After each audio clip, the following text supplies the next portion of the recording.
Good evening, people of Earth, wherever, lands of yore. Where do you hail from? Yeah, that's what I want to know. I don't give a fuck. No, I don't give a shit. I don't care where you're from. Don't give a rat's ass. But how are you? I'm well, so to speak. Got a nice little nappy in today. A couple of little nappies. Yeah. So, anyhow. I'm going to be reading H. Beam Piper's Time and Time Again. He was a science fiction writer. I don't believe I've read anything by Mr. Piper before, on my own or by accident for that matter. So, pretty sure this is new territory to me. I think this is like a time travel type story. I'm assuming.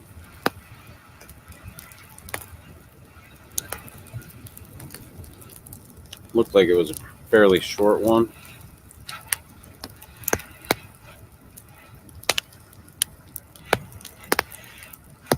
We'll get into it here in just a minute and find out.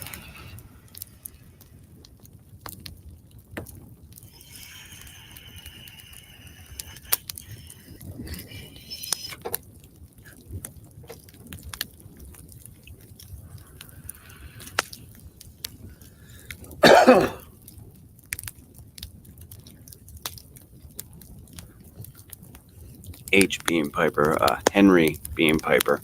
He was, I guess one of the series he was known for was Little Fuzzy.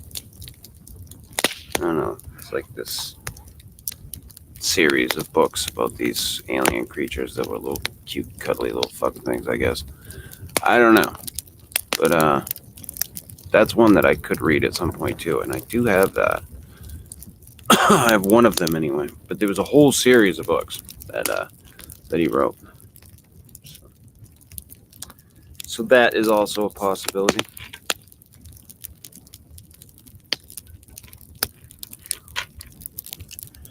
But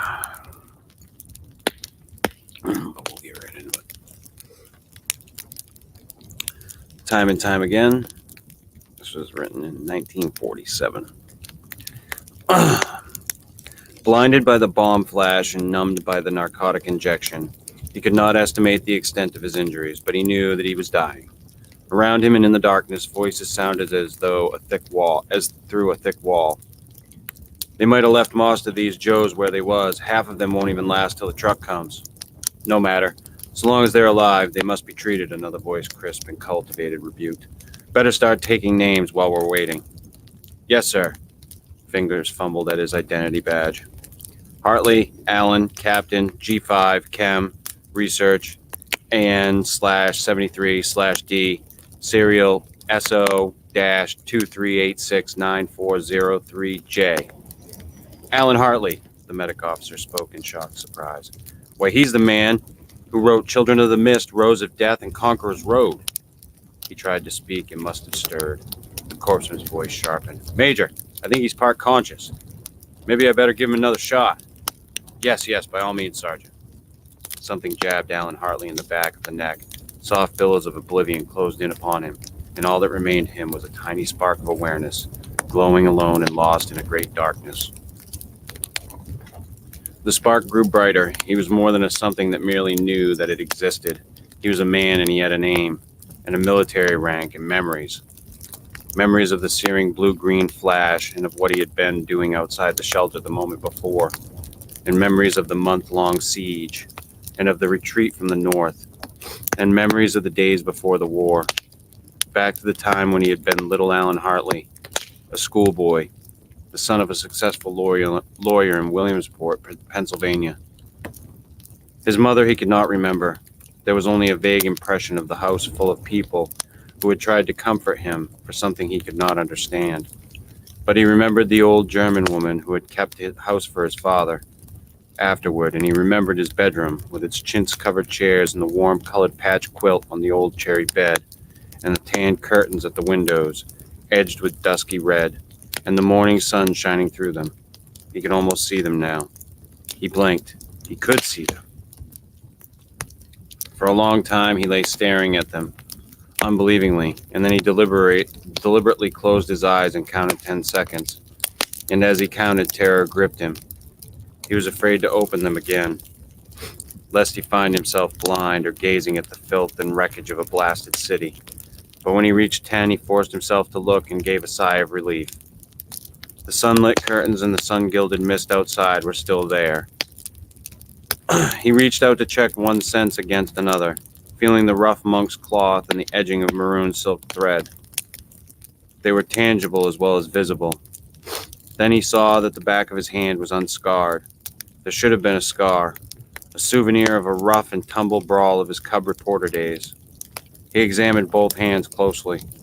An instant later, he had sat up in bed and thrown off the covers, partially removing his pajamas and inspecting as much of his body as was visible. It was the smooth body of a little boy. That was ridiculous. He was a man of 43, an army officer, a chemist, once a best-selling novelist. He had been married and divorced 10 years ago. He looked again at his body. It was only 12 years old, 14 at the very oldest. His eyes swept the room wide with wonder. Every detail was familiar. The flower-splashed chair covers, the table that served as desk and catch-all for his possessions, the dresser with its mirrors stuck full of pictures of aircraft. It was the bedroom of his childhood home. He swung his legs over the edge of the bed. They were 6 inches too short to reach the floor. For an instant, the room spun dizzily, and he was in the grip of utter panic. All confidence in the evidence of his senses lost. Was he insane? Or delirious? Or had the bomb really killed him? Was this what death was like? What was that thing about ye become as little children? He started to laugh, and his juvenile larynx made giggling sounds. They seemed funny, too, and aggravated his mirth. For a little while, he was on the edge of hysteria, and then, when he managed to control his laughter, he felt calmer.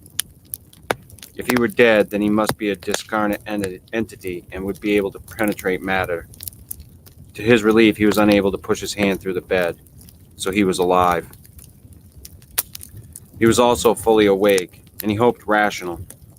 He rose to his feet and prowled about the room, taking stock of its contents. There was no calendar in sight, and he could find no newspapers or dated periodicals, but he knew that it was prior to July 18th, 1946. On that day, his 14th birthday, his father had given him a light .22 rifle, and it had been hung on a pair of rustic forks on the wall. It was not there now, nor ever had been. On the table, he saw a boy's book of military aircraft with a clean new dust jacket.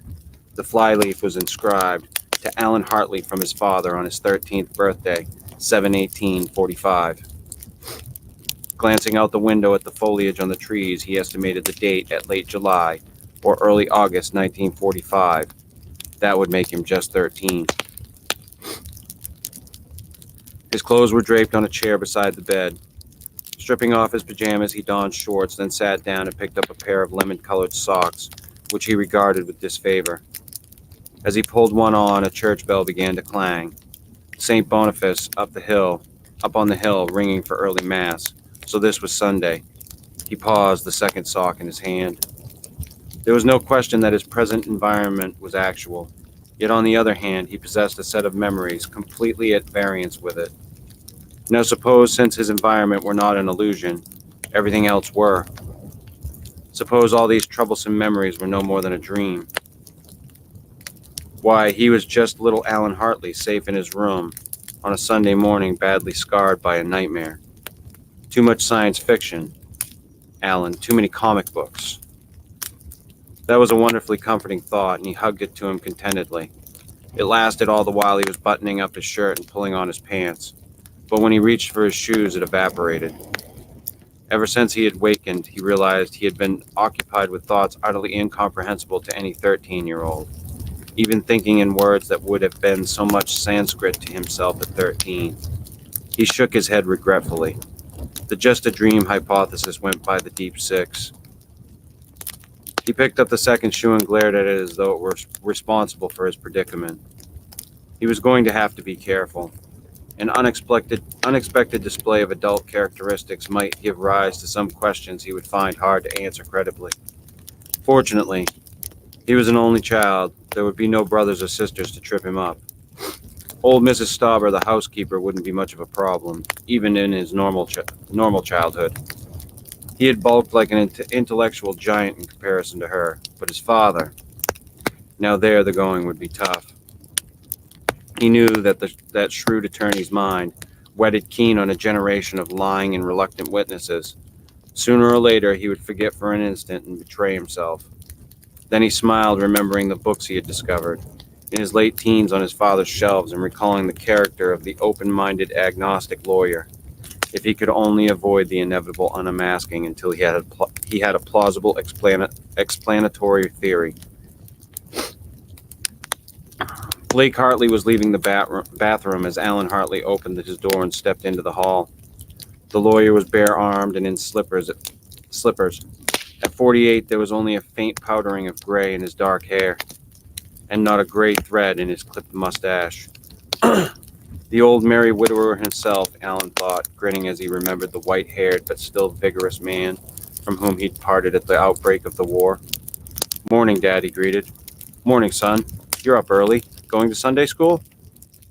Now there was the advantage of a father who'd cut his first intellectual tooth on Tom Paine and Bob Ingersoll. Attendance at divine services was on a strictly voluntary basis.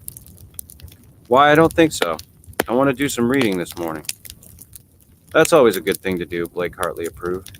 "After breakfast, suppose you take a walk down to the station and get me a Times." He dug in his trouser pocket and came out with a $50. "Get anything you want for yourself while you're at it." Alan thanked his father and pocketed the coin. "Mrs. Stauber will be at Mass," he suggested. "Say I get the paper now. Breakfast won't be ready till she gets here." "Good idea," Blake Hartley nodded, pleased. "You'll have 3/4 of an hour at least." So far, he congratulated himself. Everything had gone smoothly. Finishing his toilet, he went downstairs and onto the street, turning left at Brandon to Campbell, and left again in the direction of the station. Before he reached the underpass, a dozen half-forgotten memories had revived. Here was a house that would in a few years be gutted by fire. Here were 4 dwellings standing where he had last seen a 5-story apartment building. A gasoline station and a weed-grown lot would shortly be replaced by a supermarket. The environs of the station itself were a complete puzzle to him until he oriented himself. He bought a New York Times, glancing first of all at the dateline, Sunday, August 5th, 1945. He'd estimated pretty closely. The Battle of Okinawa had been won. The Potsdam Conference had just ended. There were still pictures of the B-25 crash against the Empire State Building a week ago Saturday.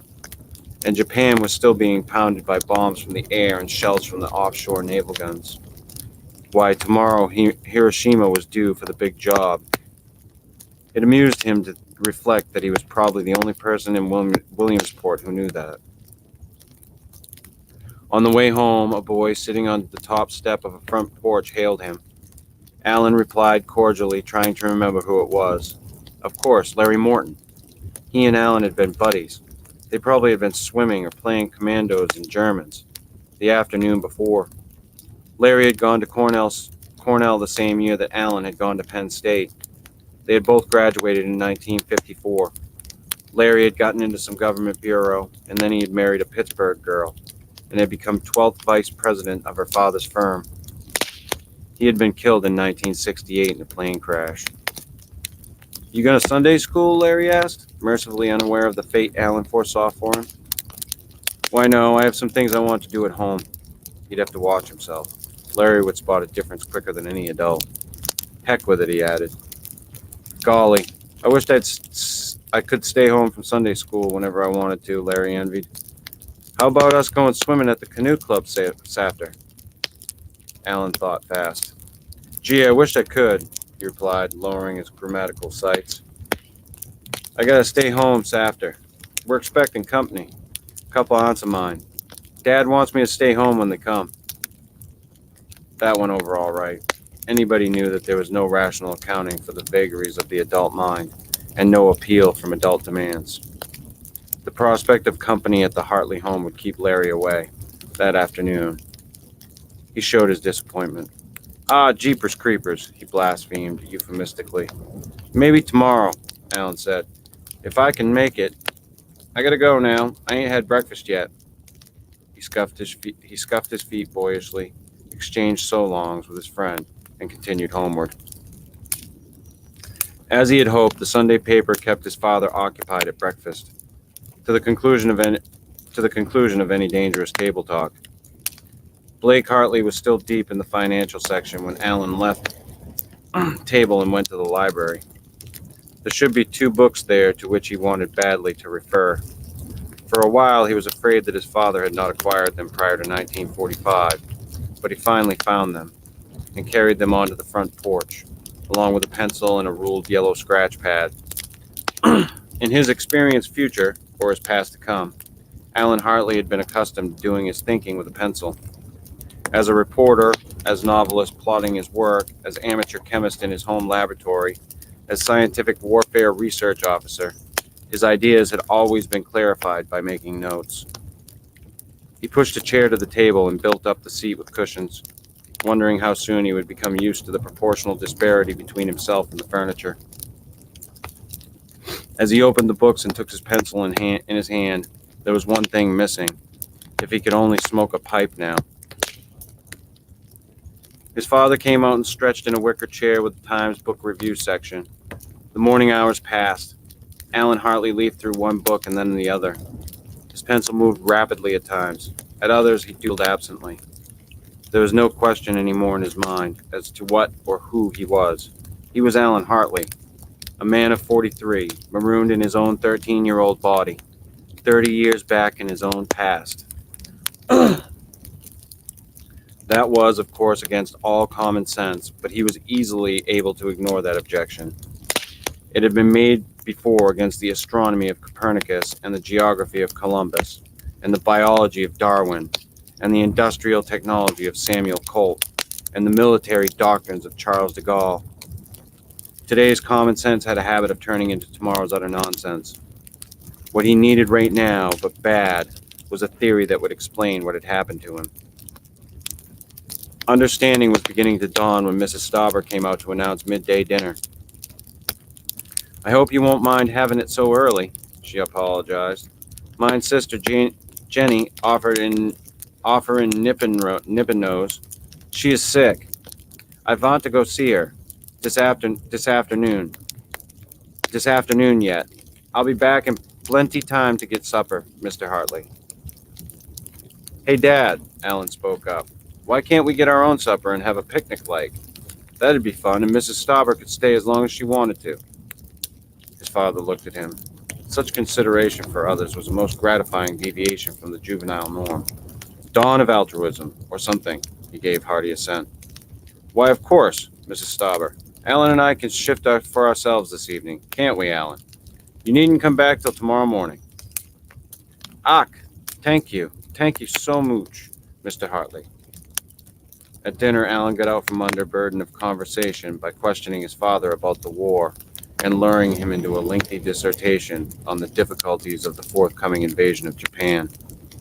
In view of what he remembered of the next 24 hours, Alan was secretly amused. His father was sure that the war would run on to mid-1946. After dinner, they returned to the porch, Hartley Perret smoking a cigar and carrying out several law books. He only glanced at these occasionally. For the most part, he sat and blew smoke rings and watched them float away. Some thrice guilty felon was about to be triumphantly acquitted by a weeping jury. Alan could recognize a courtroom masterpiece in the process of incubation. It was several hours later that the crunch of feet on the walk caused father and son to look up simultaneously. The approaching visitor was a tall man in a rumpled black suit. He had knobby wrists and big, awkward hands, black hair flecked with gray, and a harsh, bigoted face. Alan remembered him. Frank Gutchell, lived on Campbell Street, a religious fanatic and some sort of lay preacher. Maybe he needed legal advice. Alan could vaguely remember some incident. "Ah, good afternoon, Mr. Gutchell. Lovely day, isn't it?" Blake Hartley said. Gutchell cleared his throat. "Mr. Hartley, I wonder if you could lend me a gun and some bullets," he began, embarrassedly. "My little dog's been hurt, and it's suffering something terrible. I want a gun to put the poor thing out of its pain." "Why, yes, of course. How would a 20-gauge shotgun do?" Blake Hartley asked. "You wouldn't want anything heavy." Gutchell fidgeted. "Why, I was hoping you'd let me have a little gun." He held his hands about 6 inches apart. "A pistol that I could put in my pocket. It wouldn't look right to carry a hunting gun on the Lord's Day. People wouldn't understand that it was for work of mercy." The lawyer nodded. In view of Gutchell's religious beliefs, the objection made sense. "Well, I have a Colt 38 special," he said, "but you know, I belong to this auxiliary police outfit. If I were called out for duty this evening, I'd need it. How soon could you bring it back?" Something clicked in Alan Hartley's mind. He remembered now what the incident had been. He knew, too, what he had to do. "Dad, aren't there some cartridges left for the Luger?" he asked. Blake Hartley snapped his fingers. "By George, yes, I have a German automatic that I can let you have. But I wish you'd bring it back as soon as possible. I'll get it for you." Before he could rise, Alan was on his feet. "Sit still, Dad. I'll get it. I know where the cartridges are." With that, he darted into the house and upstairs. The Luger hung on the wall over his father's bed. Getting it down, he dismounted it, working with rapid precision. He used the blade of his pocket knife to unlock the end piece of the breech block, slipping out the firing pin and buttoning it into his shirt pocket. Then he reassembled the harmless pistol and filled the clip with 9mm cartridges from the bureau drawer. There was an extension telephone beside the bed. Finding Gutchell's address in the directory, he lifted the telephone and stretched his handkerchief over the mouthpiece. Then he dialed police headquarters. "This is Blake Hartley," he lied, deepening his voice and copying his father's tone. "Frank Gutchell, who lives at Take This Down," he gave Gutchell's address, "has just borrowed a pistol from me, ostensibly to shoot a dog. He has no dog. He intends shooting his wife. Don't argue about how I know. There isn't time. Just take it for granted that I do. I disabled the pistol, took out the firing pin. But if he finds out what I did, he may get some other weapon. He's on his way home, but he's on foot. If you hurry, you may get a man there before he arrives. And grab him before he finds out the pistol won't shoot." "Okay, Mr. Hartley, we'll take care of it, thanks. And I wish you'd get my pistol back as soon as you can. It's something I brought home from the other war, and I shouldn't like to lose it." "We'll take care of that too. Thank you, Mr. Hartley." He hung up and carried the Luger and the loaded clip down to the porch. "Look, Mr. Gutchell, here's how it works," he said, showing it to the visitor. Then he slapped in the clip and yanked up the toggle loading chamber. "It's ready to shoot now. This is the safety." He pushed it on. "When you're ready to shoot, just shove it forward and up and then pull the trigger. You have to pull the trigger each time. It's loaded for 8 shots. And be sure to put the safety back when you're through shooting." "Did you load the chamber?" Blake Hartley demanded. "Sure, it's on safe now." "Let me see." His father took the pistol, being careful to keep his finger out of the trigger guard, and looked at it. "Yes, that's all right." He repeated the instructions Alan had given, stressing the importance of putting the safety on after using. "Understand how it works now?" he asked. "Yes, I understand how it works. Thank you, Mr. Hartley." "Thank you too, young man." Gutchell put the Luger in his hip pocket, made sure it wouldn't fall out, and took his departure. "You shouldn't have loaded it," Hartley Perry reproved when he was gone. Alan sighed. This was it. The masquerade was over. "I had to keep you from fooling with it," he said. "I didn't want you finding out that I'd taken out the firing pin." You what? Gutchell didn't want the gun to shoot a dog. He has no dog. He meant to shoot his wife with it.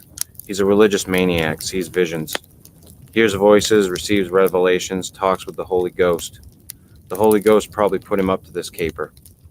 I'll submit that any man who holds long conversations with the deity isn't to be trusted with a gun, and neither is any man who lies about why he wants one. And while I was at it, I called the police on the upstairs phone. I had to use your name. I deepened my voice and talked through a handkerchief. You, Blake Hartley jumped as though bee stung. Why did you have to do that? You know why. I couldn't have told them, this is little Alan Hartley, just 13 years old. Please, Mr. Policeman, go and arrest Frank Gutchell before he goes root toot toot at his wife and my papa's Luger. That would have gone over big now, wouldn't it? And suppose he really wants to shoot a dog, what sort of mess will I be in? No mess at all. If I'm wrong, which I'm not, I'll take the thump for it myself. It'll pass for a dumb kid trick and nothing will be done. But if I'm right, you'll have to front for me. They'll keep your name out of it, but they'd give me a lot of cheap boy hero publicity, which I don't want. He picked up his pencil again. We should have the complete returns in about 20 minutes. That was a 10-minute underestimate, and it was another quarter hour before the detective sergeant who returned the Luger had finished congratulating Blake Hartley and giving him the thanks of the department. After he had gone, the lawyer picked up the Luger, withdrew the clip, and ejected the round in the chamber. Well, he told his son, you were right. You saved that woman's life. He looked at the automatic and then handed it across the table. Now let's see you put that firing pin back. Alan Hartley dismantled the weapon, inserted the missing part, and put it together again, then snapped it experimentally and returned it to his father. Blake Hartley looked at it again and laid it on the table. Now, son, suppose we have a little talk, he said softly. But I explained everything, Alan objected innocently. You did not, his father retorted. Yesterday, you'd never have thought of a trick like this. Why, you wouldn't even have known how to take this pistol apart. And at dinner, I caught you using language and expressing ideas that were entirely outside anything you'd ever known before. Now I want to know, and I mean this literally. Alan chuckled. I hope you're not toying with the rather medieval notion of possession, he said. Blake Hartley started. Something very like that must have been flitting through his mind. He opened his mouth to say something, then closed it abruptly. The trouble is, I'm not sure you aren't right, his son continued. You say you find me changed. When did you first notice this difference? Last night you were still my little boy. This morning, Blake Hartley was talking more to himself than to Alan. I don't know.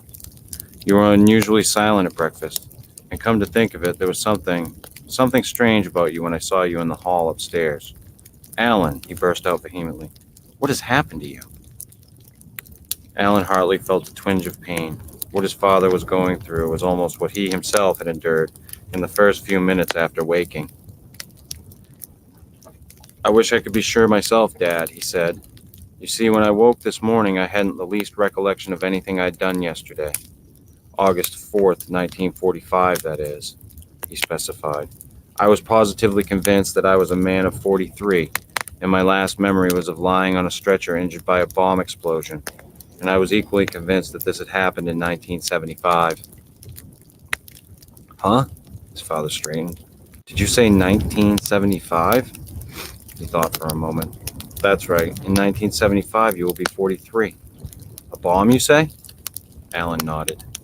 During the siege of Buffalo in the Third World War, he said, I was a captain in G5, Scientific Warfare, General Staff. There'd been a transpolar air invasion of Canada, and I'd been sent to the front to check on service failures of a new lubricating oil for combat equipment. A week after I got there, Ottawa fell and the retreat started. We made a stand at Buffalo, and that was where I copped it. I remember being picked up and getting a narcotic injection. The next thing I knew, I was in bed upstairs, and it was 1945 again, and I was back in my own little 13-year-old body. Oh, Alan, you just had a nightmare to end nightmares, his father assured him, laughing a trifle too heartily. That's all. That was one of the first things I thought of. I had to reject it. It just wouldn't fit the facts. Look, a normal dream is part of the dreamer's own physical brain, isn't it? Well, here is a part about 2,000% greater than the whole from which it was taken, which is absurd.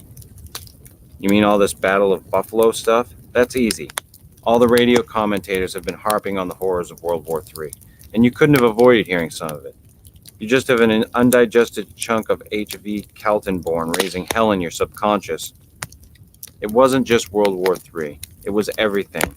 My 4 years at high school, and my 4 years at Penn State, and my 7 years as a reporter on the Philadelphia Record, and my novels, Children of the Mist, Rose of Death, Conqueror's Road. They were no kid stuff. Why, yesterday I'd never even have thought of some of the ideas I used in my detective stories that I published under a nom de plume. And my hobby, chemistry, I was pretty good at that. Patented a couple of processes that made me as much money as my writing. You think a 13-year-old just dreamed all that up? Or hear you speak French, do you? He switched languages and spoke at some length in good conversational slang, spiced Parisian. Too bad you don't speak Spanish, too, he added, reverting to English. Except for a Mexican accent, you could cut with a machete. I'm even better than there than in French, and I know some German and a little Russian. Blake Hartley was staring at his son, stunned. It was some time before he could make himself speak. I could barely keep up with you in French, he admitted. I can swear that in the last 13 years of your life, you had absolutely no chance to learn it. All right, you lived till 1975, you say. Then all of a sudden you find yourself back here, 13 years old in 1945. I suppose you remember everything in between? He asked. Did you ever read James Branch Cabell? Remember Florian de Pusange in The High Place? Yes, you find the same idea in Jurgen too, Alan said. You know, I'm beginning to wonder if Cabell mightn't have known something he didn't want to write. But it's impossible. Blake Hartley hit the table with his hand so hard that the heavy pistol bounced. The loose round he had ejected from the chamber toppled over and started to roll, falling off the edge. He stooped and picked it up. How can you go back against time? And the time you claimed you came from doesn't exist now. It hasn't happened yet. He reached for the pistol magazine to insert the cartridge, and as he did, he saw the books in front of his son. Dune's Experiment with Time, he commented, and J.N.M. Terrell's Science and Physical Phenomena and Psychical Phenomena. Are you trying to work out a theory? Yes. It encouraged Alan to see that his father had unconsciously adopted an adult-to-adult manner. I think I'm getting somewhere, too. You've read these books? Well, look, Dad, what's your attitude on precognition, the ability of the human mind to exhibit real knowledge, apart from logical inference of future events? You think Dune is telling the truth about his experiences? Or that cases in Terrell's book are properly verified and can't be explained away on the basis of chance? Blake Hartley frowned. I don't know, he confessed. The evidence is the sort that any court in the world would accept if it concerned ordinary, normal events, especially the cases investigated by the Society for Psychical Research. They have been verified. But how can anybody know of something that hasn't happened yet? If it hasn't happened yet, it doesn't exist. And you can't have real knowledge of something that has no real existence. Terrell discusses that dilemma and doesn't dispose of it. I think I can. If somebody has real knowledge of the future, then the future must be available to the present mind. And if any moment other than the bare present exists, then all time must be totally present. Every moment must be perpetually coexistent with every other moment, Alan said. Yes, I think I see what you mean. That was Dune's idea, wasn't it? No. Dune postulated an infinite series of time dimensions, the entire extent of each being the bare present moment of the next. What I'm postulating is the perpetual coexistence of every moment of time in this dimension, just as every graduation on a yardstick exists equally with every other graduation, but each at a different point in space. Well, as far as duration and sequence go, that's all right, the father agreed. But how about the passage of time? Well, time does appear to pass. So does the landscape you see from a moving car window. I'll suggest that both are illusions of the same kind. We imagine time to be dynamic because we've never viewed it from a fixed point. But if it is totally present, then it must be static. And in that case, we're moving through time. That seems all right. But what's your car window? If all time is totally present, then you must exist simultaneously at every moment along your individual lifespan, Alan said. Your physical body and your mind and all the thoughts contained in your mind, each at its appropriate moment and sequence. But what is it that exists only at the bare moment we think of as now? I need a drink.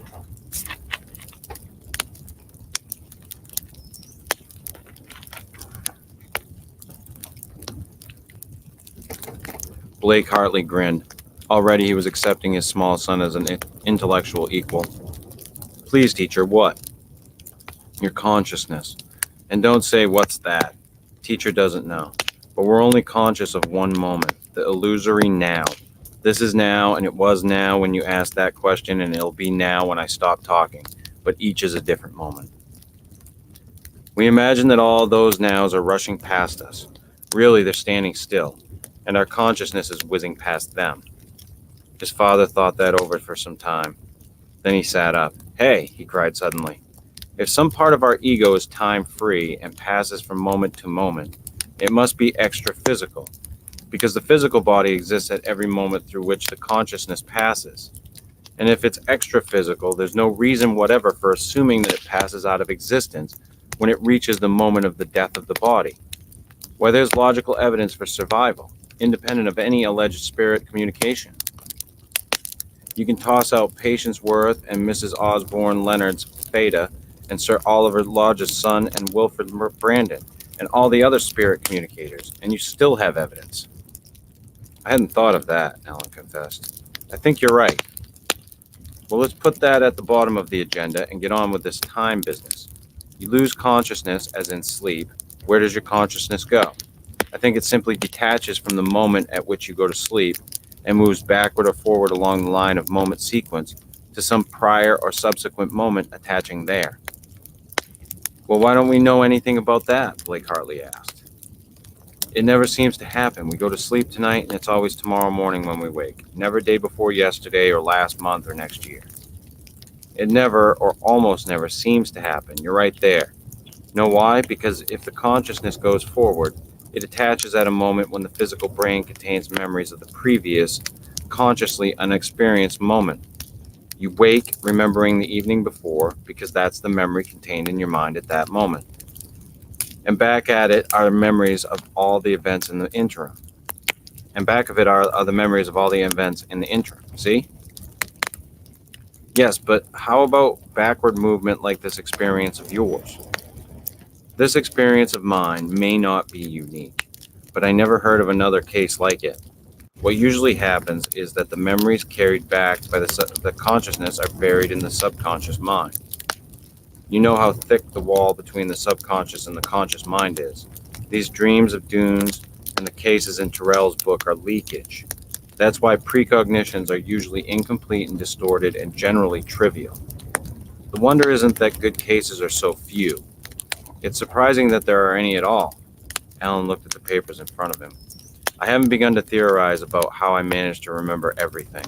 It may have been the radiations from the bomb, or the effect of the narcotic, or both together, or something at this end, or a combination of all three. But the fact remains that my subconscious barrier didn't function, and everything got through. So you see, I am possessed by my own future identity.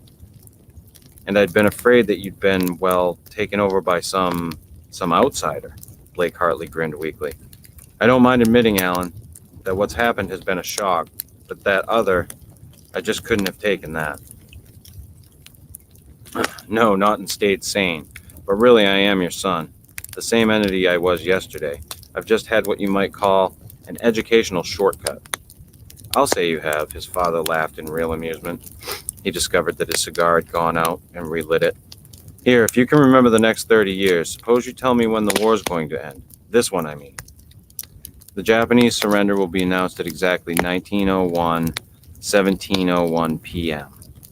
Present style on August 14th, a week from Tuesday.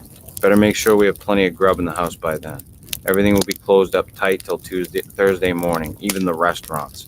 I remember we had nothing to eat in the house but some scraps. Well, it is handy having a prophet in the family. I'll see to it Mrs. Stauber gets plenty of groceries in. Tuesday? A week? That's pretty sudden, isn't it? The Japs are going to think so, Alan replied. He went on to describe what was going to happen. His father swore softly. You know, I've heard talk about atomic energy, but I thought it was just Buck Rogers stuff. Was that the sort of bomb that got you? That was a firecracker to the bomb that got me. That thing exploded a good 10 miles away. Blake Hartley whistled softly. And that's going to happen in 30 years? You know, son, if I were you, I wouldn't like to have to know about a thing like that. He looked at Alan for a moment. Please, if you know, don't ever tell me when I'm going to die. Alan smiled. I can't. I had a letter from you just before I left for the front.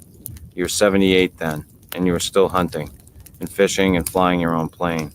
But I'm not going to get killed in any battle of Buffalo this time, and if I can prevent it, and I think I can, there won't be any World War III.